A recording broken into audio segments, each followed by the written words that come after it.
how are we doing? Let me just jump in and I will share what's been coming up. So, how are we doing is the podcast, is the live stream that I want to start and that I am starting, that is happening right now as we speak because of things I noticed throughout the week that are coming up for people in sessions. And so this week we had we had several states of the union. So we had like the one that was broadcast on TV, and then Heather Cox Richardson, who I listen to her live stream every all the time. She gave her State of the Union, and there were a couple of other like states of the union. And so kind of I feel like the collective vibe is, how are we doing? Like, where are we? How did we get here? Like, there are lots of questions. What is the universe trying to tell me with that theme that keeps coming up? And the beginning of the week was this idea of like sometimes we can't get to the thing that we want, the thing that we say that we want, because it doesn't feel safe. Like our bodies don't feel safe to actually get out of the comfort place that we're in. So we say that we want financial stability. We say that we want a relationship that's knows how to do conflict well. And we have gotten really comfortable with this sort of adrenaline rush that comes from not having those things. And so the work is nervous system work. How do I teach my body that it's okay for me to have the thing that I want? What does the part of me that doesn't feel safe, whether that part of me is 10 years old or 18 years old or 25 years old or 2 years old, like what do they need to feel like it's okay that if they get that thing, they're not going to be unsafe in any way? Because often when we have those feelings, like it's not logical, um it's it's somatic. It's like in our tissues. And so that first kind of thing that came up this week, at the very beginning of the week, was like, how do we teach ourselves that it's safe to feel safe? I think a big emotion that has been coming up in a couple different ways is grief. I have one of my dear friends lost a pet this week, and that was like a child to them. And pet loss is hard if you don't, I mean, it's hard, period. And there are a lot of times when we I feel like a lot of people don't understand. It and we minimize the grief that somebody is feeling because we just don't get it, like, it doesn't make sense, and the person that's feeling that grief feels very isolated, and that intensifies the grief that they're feeling. Um, and so I think we're feeling grief, and I think that there's this, like, corresponding feeling of hopelessness, and just total, like like, I think a lot of people are feeling that way in maybe on a collective level, but I think we're also feeling it in as individuals. Like, they're feeling hopeless doesn't mean that there is no hope, but when we are feeling that way, like, what do we do? It's a really painful place to be. And at the end of this, I wanna give you some tools for, how you can shift out of these really painful states, and I'm starting with grief and hopelessness, and so, like, I don't think everybody's feeling that way. Let me say that, but I just wanted to name, if you are feeling that way, you're not alone, and And it doesn't mean that it's not gonna be okay. Another thing that I think is sort of coming up is, like, the physical symptoms that, like, when you think about the mind-body connection, our emotions impact our physiology and vice versa. And so we might have back pain or nausea or headaches, and I feel like that's happening sort of like unexplainably for a lot of us, and it's really confusing, and it's like there's like these heightened emotions or these like really heavy emotions, and then we start to have physical pain. And there can be kind of like a why me, like WTF kind of vibe. And what it can put us into is this cycle of this is a myth, a storytelling myth, the victim, the villain, and the savior. And so we feel like the victim, or we feel like sometimes we feel like the villain. And then often our way out feels like we need to become the savior. We need to show up and save ourselves or save other people. And what I have learned as I sort of process this mythology, and this idea comes from some work that a man named Carl Jung did. Like he lived in the late 1800s, and he was a psychoanalytic therapist, and sort of was connected in some ways to Freud, but sort of went his own way and disagreed with some of what Freud was saying. And I am a PhD student studying transpersonal psychology, and Carl Jung comes up a lot in my studies. So, victim, villain, savior. We think we either are the victim, we're at the mercy of our circumstances. We are the villain, like we can't overcome without being the bad guys, or we are the savior. We have to fix everything. And actually, the medicine is stepping out of that paradigm entirely. We are, you could say, not the victim, the villain, the savior, or we are all we are the victim, we are the villain, and we are the savior. But what we really are is actually the creator. In my PhD program, I'm studying what I'm like kind of loosely calling collective manifestation. Like, what are we creating together? Manifestation in its basic form is like the non physical impacting our physical worlds. And that's not really like, that's not such a far fetched idea. Like, the non physical is an emotion or a thought, right? Or a belief. Like, it's the things that we can't see, but like they're very real. Like, they're part of how we operate in the world. So we have a thought, and that thought often ends up like on a loop. And then that thought can become something, it can create an emotion or it can become a belief.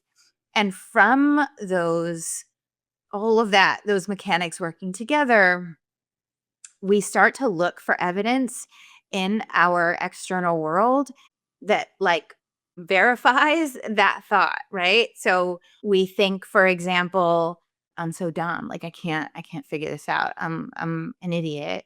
And then we think that over and over, and then we start to feel like really like angry with the world maybe, or angry at ourselves, like, why couldn't I be smarter? Like, if my parents did this, I would have been smarter. Or if like, you know, if I just studied harder, whatever the thing is, like however we interpret the data of our lives.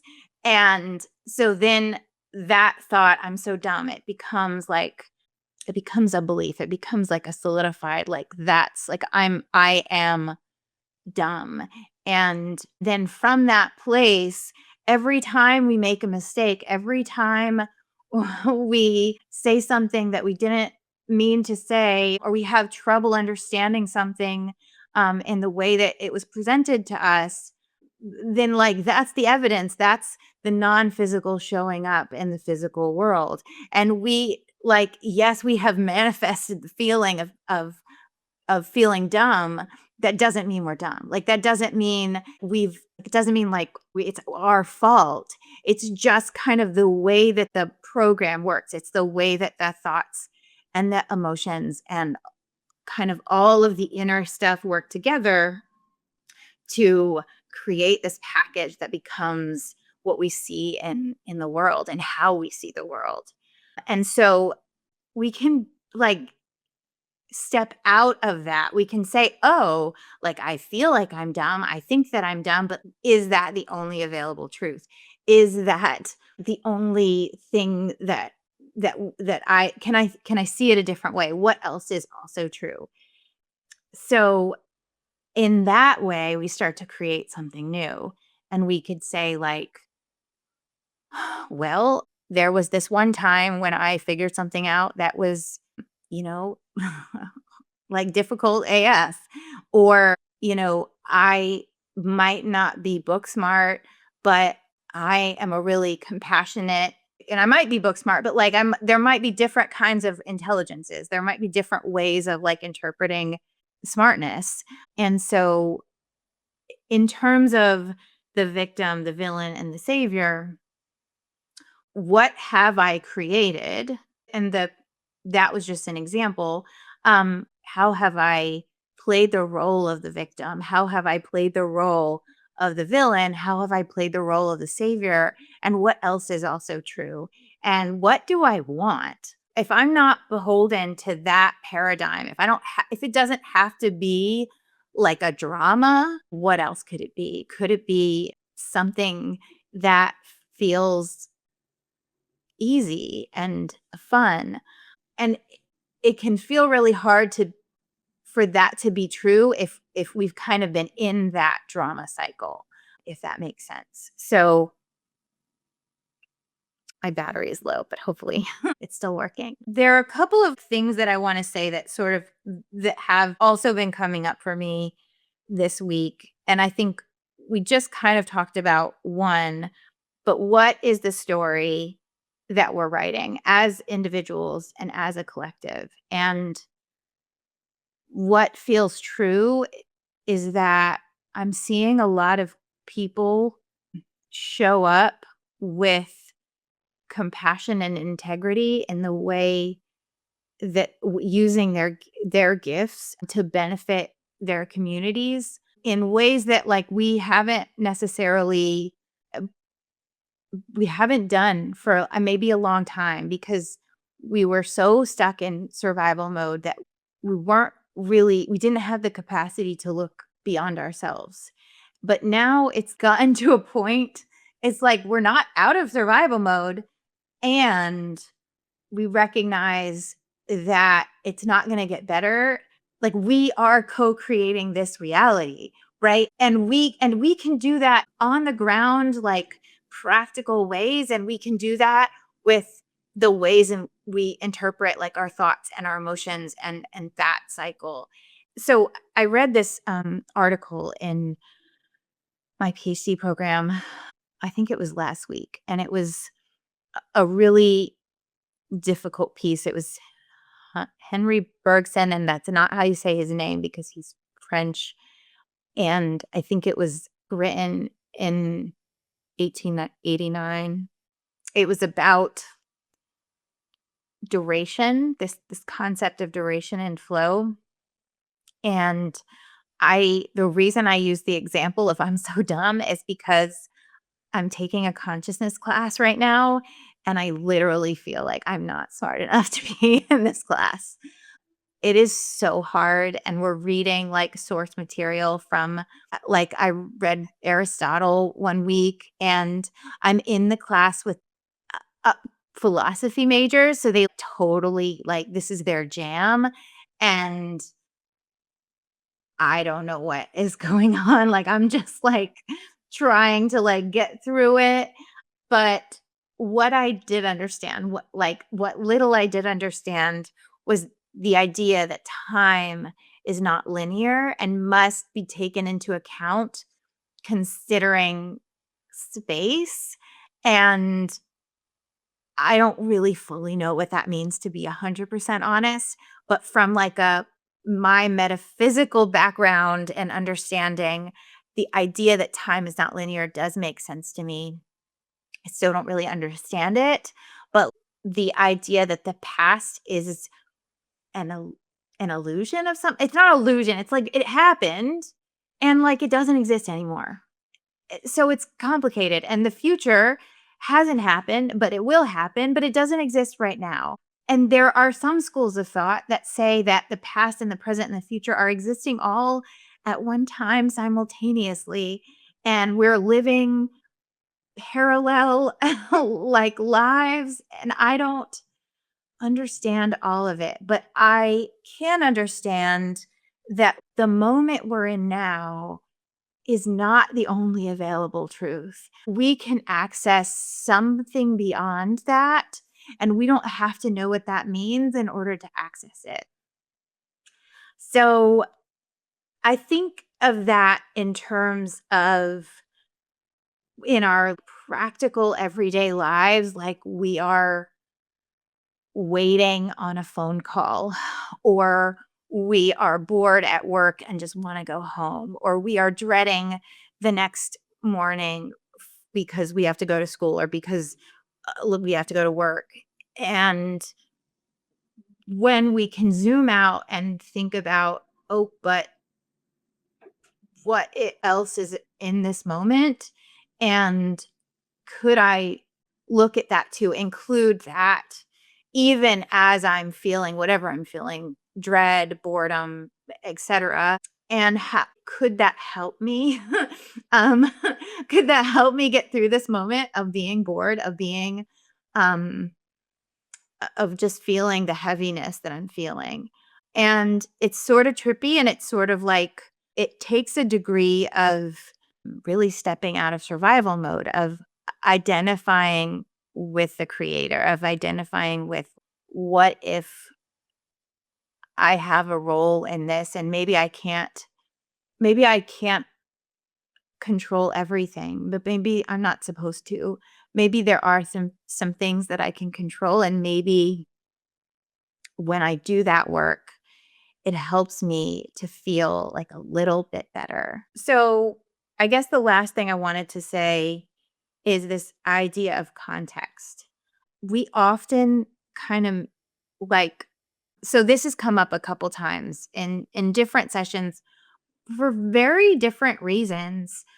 And, you know, this, I think part of the reason I'm struggling to figure out, like, how do I talk about this? How do I talk about like what has come up in sessions? Because I can't talk about what has come up in sessions. Like I can say context has come up in sessions and I can talk about my interpretation of what that means, but I can't really say this happened to this person, right? And so thank you for your patience and bearing with me as I figure out like how to take the pulse of my little microcosm collective and the overarching collective and the things that are coming up for me when I can't talk explicitly about the context of how these things came up.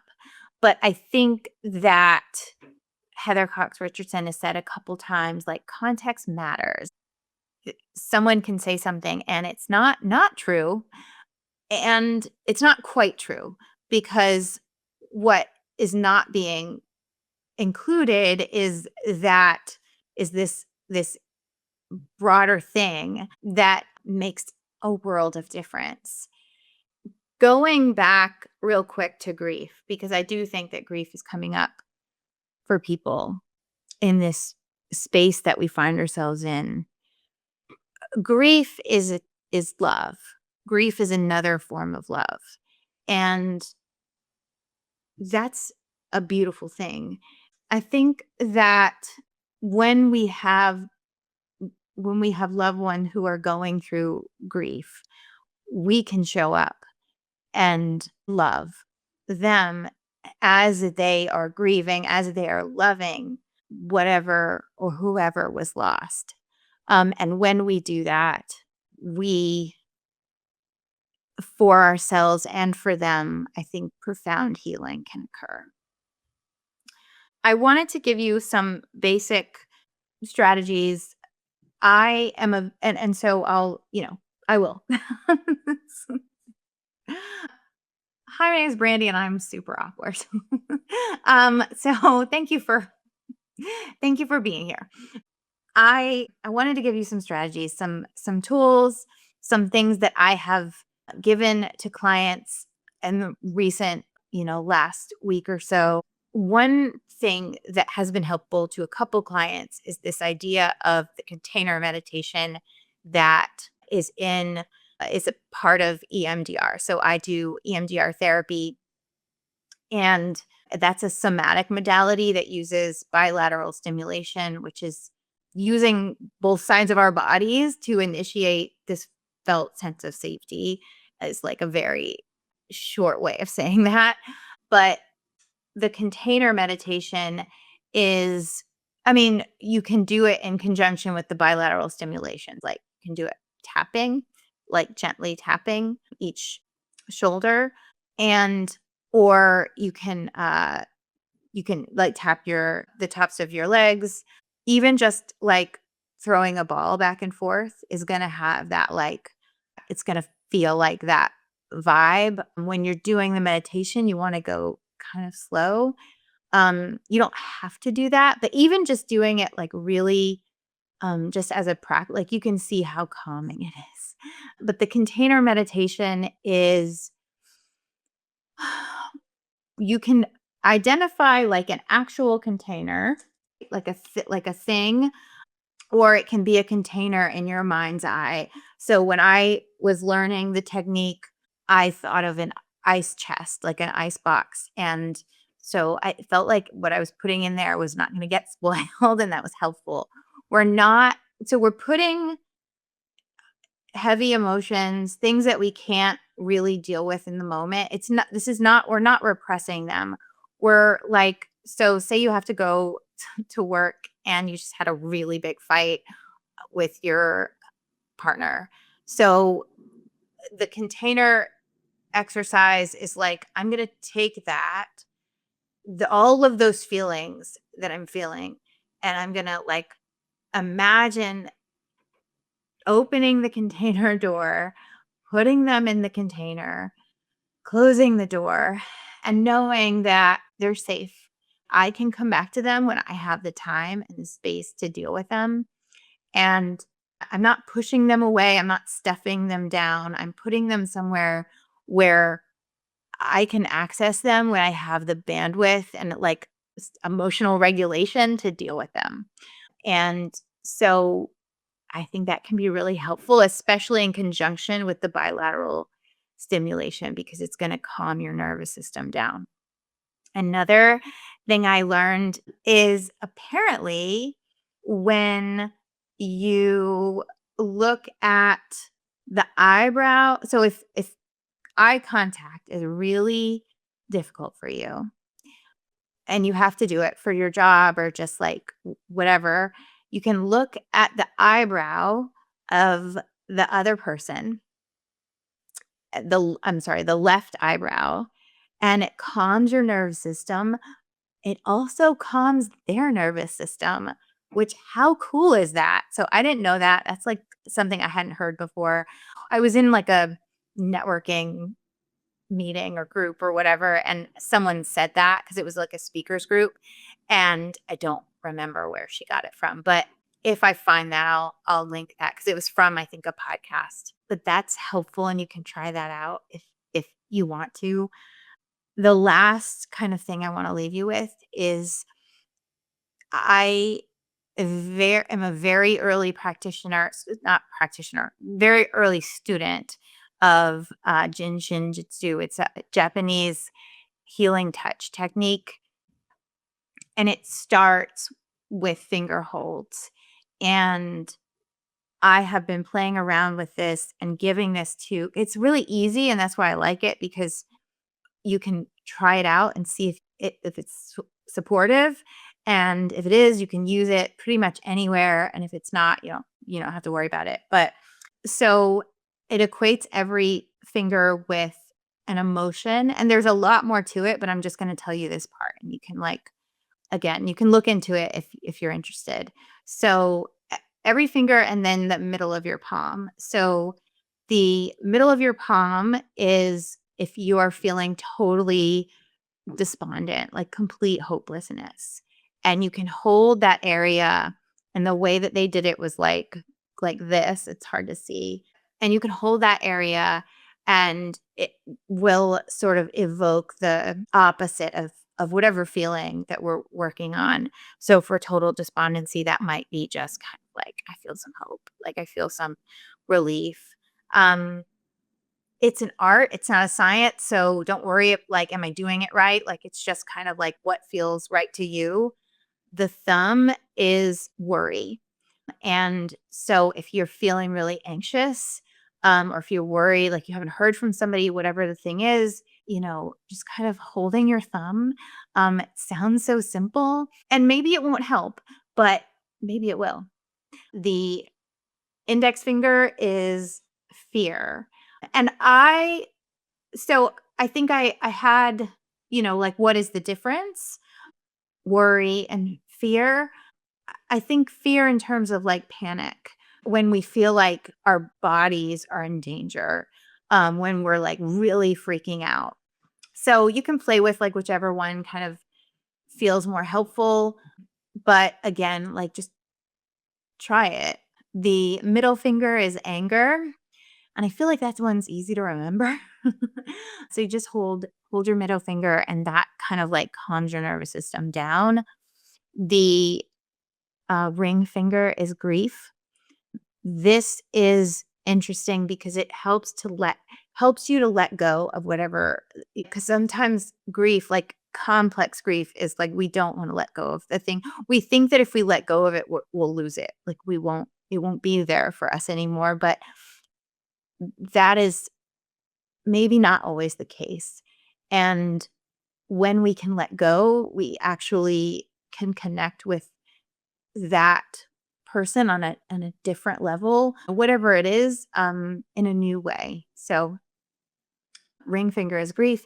And then the pinky is it's like pretense. It's like when we're showing up and we're trying to act a certain way and we are judging the way other people are acting or judging the way we are acting ourselves. This is I think it's also the labels that we put on ourselves, the diagnoses, I'm whatever it is. It's all the ways we're trying too hard, and I think that can be helpful sometimes to have like and probably for me, that's definitely related to worry.